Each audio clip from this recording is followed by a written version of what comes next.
Hello everyone, welcome back to my YouTube channel. My name is FPL Elma, and today we're going to be going through my Game Week 8 team selection, together with my Game Week 7 team review, as well as some of my Game Week 28 transfer considerations. But before we get into that, if you're new around here, make sure you subscribe, make sure you leave a like, and make sure you hit that button so that you don't miss any content going up on the channel.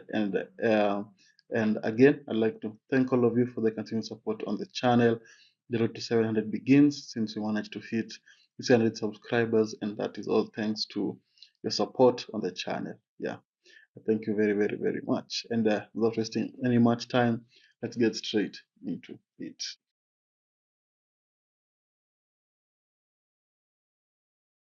So first, we're going to start off with my Game Week 7 team review. Managed to score 65 points, which was pretty impressive considering it was one of those low-scoring game weeks. So managing to hit 65 points was very good. Came overall points 162, and a huge green arrow from 1.0 million to 120k. Very, very impressive green arrow. We had Flecken in goal, 2 points. Then we had Gabriel in goal. Gabriel in defense with 2 points. Thank God I did not go for Raya because Arsenal haven't kept a clean sheet since everyone used their wild card, I think, in game week 5 or something. They kept a clean sheet, so 2 points for Gabriel. Then we have Trent with 8 points. I think picking up bonus points in a clean sheet. Now that Alisson is injured, it's going to be interesting to see whether they're going to manage to keep those clean sheets. But Kelleher is also a very good goalkeeper. He makes a lot of saves. But it will be interesting to see how how Liverpool are going to navigate without Alisson in goal.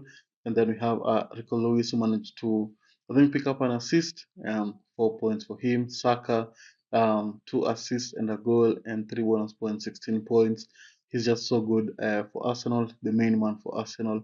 Everything just goes down the right, and he makes everything tick for Arsenal. Now we know Odegaard in the team, the one who has to carry the team, and he's been doing it exceptionally well. So 16 points for him. Semenyo, 2 points for him. At least he returned in the last game week. People are targeting 2 game weeks. I think he managed to score 9 points in those 2 game weeks. I think we'll take it. Then he had Rogers, 3 points, not doing really anything against United. And Buemo, 8 points, scoring from penalty. And then he had Havertz as well, scoring 1 goal for Arsenal, 8 points. Chris Wood scoring against, was it Chelsea? 8 points for him. And then he had Haaland blanking once again. Once everybody has come on board with the Haaland train, he starts blanking. So all of you people who do not own Haaland, it's time to jump ship so that we can continue enjoying. Then we had Fabianski, 0 points. Luis Diaz, we had news he was not going to start, and that's why I started Chris Wood instead of going for a transfer. Maybe he should have gone for a transfer because many people went for Johnson, who still scored.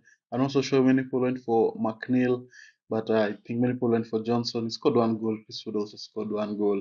So it ended up cancelling out each other. Then you had Mikolenko and Greaves also with 0 points. So the team for Game Week 7, pretty solid performance.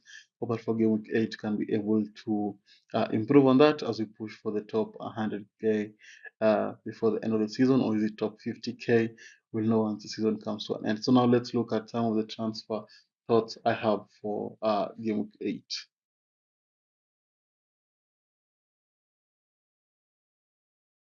So although I am considering rolling a transfer for Game Week 8, there is one transfer I'm thinking of doing, and that is going from Semenyo to McNeil.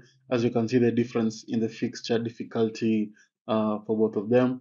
Semenyo on the other side has Reds coming up, Arsenal, Aston Villa, Man City, and Brentford, and also Brighton. Very tough fixtures coming up, and we have Everton, who have very good fixtures coming up. But we all know Everton, they're a kind of a relegation team, and they usually have these performances in and out, and they rely on their top guys to perform, and that is McNeil and Dominic Calvert-Lewin, of course, maybe Sheikh Decore as well, but Sheikh Decore is more of a CDM, and McNeil has been on form, 6.3 on form throughout the season, so I think it's a decent option to go for.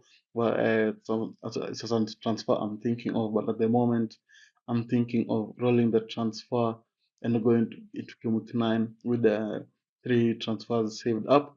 But it's still something I'm considering, and I'm going to mention it as I go through my game week 8 team selection. So let's look at that and let's see what game week 8 has in store for us.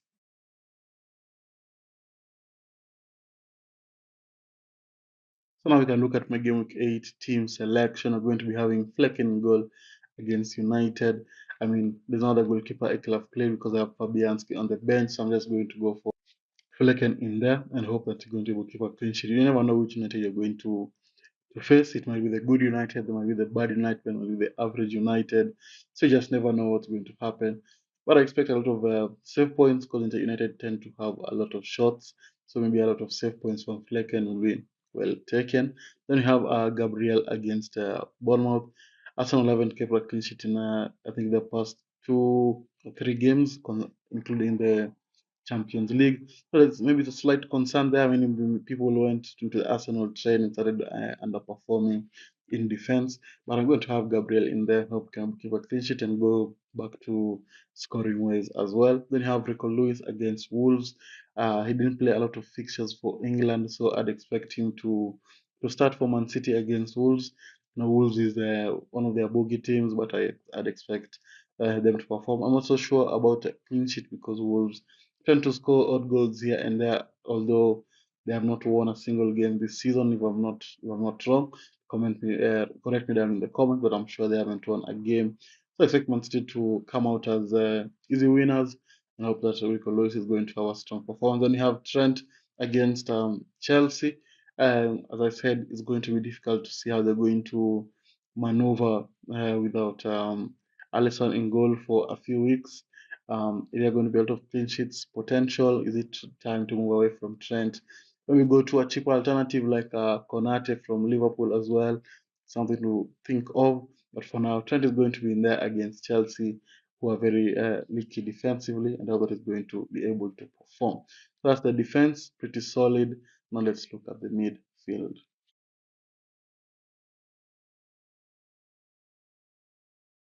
So this is how the midfield is going to be looking like. We're going to be having Luis Diaz against Chelsea in there. He was benched in the previous game, so I'd expect him to start in this game week. He was on form before he was benched. I think he had a slight knock or just fatigue because he's been playing a lot of games and it was just a rotation. But I think it's a very decent option against tricky Chelsea. But as I mentioned, Chelsea are very leaky defensively, so I'd expect Luis Diaz to be able to perform and obviously going to be able to score a few goals. Then you have Saka, which the big concern is that Saka might be out injured for game week 8, but I think he's going to play. I think he's going to start. I know that he's going to have a strong performance against Bournemouth. The early kickoff is West Ham versus Spurs, so we might not get early team news for most of the teams apart from those two. So Son owners at least will be able to know whether Son is playing or not. So Saka is going to be there in the midfield. Hope he's going to have a similar performance as game week 7, or maybe even a stronger performance. Then you have Rogers against Fulham. With Rogers, he's cold or hot. Sometimes when he performs, he holds. When he doesn't perform, he underperforms very, very poorly. So that's something to consider whether to start him or not. But against Fulham, who, to be fair, looked very good against Man City. Aston Villa didn't look really good against. They play Ipswich? They didn't look really, really good. So yeah, I think that's something to consider. But I hope that we're just going to perform against Fulham. Then we have Mbuemo against United. United are very leaky defensively. I'd expect Mbuemo to have a couple of chances here and there, and I expect him to bag one of the chances, especially now that we have a lot of injuries at the back line with Maguire potentially going to be out as well. So it's going to be interesting to see how it's going to work out, but I hope that Mbuemo is going to have a good performance against United. But of course, I hope United are going to come out victorious being a United fan. That's the midfield. Now let's look at the forward line.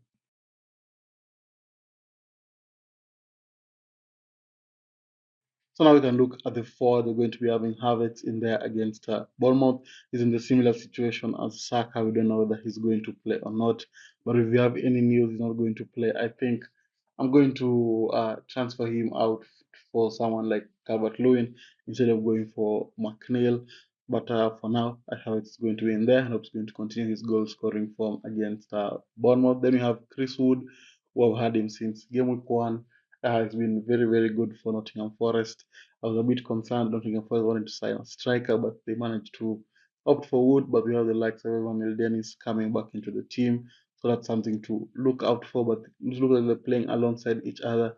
Because is just a bagsman. He's always in the right position. Even the goal that was disallowed for offside, you could see he was in the right position as always. And I got against Crystal Palace, who have been leaking in goals of late. Hope that Chris Wood can be able to exploit that. Now that Morgan Gibbs White is back in the team as well, hope Chris Wood can be able to perform. Then we have Haaland finishing off the team against Wolves. He's going to be my captain.